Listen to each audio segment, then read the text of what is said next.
Want to download NFL app on iPhone? In this video, I will guide you step by step on how you can do that. The first thing you want to do is launch open App Store. Now tap on the search bar. Here you want to type NFL app. Once you do that, tap on this search icon. Now you will find the NFL app from this list. Go ahead and select that.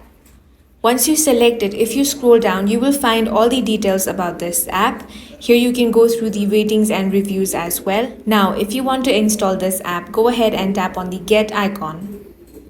Now, the downloading will begin. After the downloading has been completed, this application will be successfully installed on your iPhone. And that's all for this video. If you found it useful, make sure to hit the like button and subscribe for more videos like this.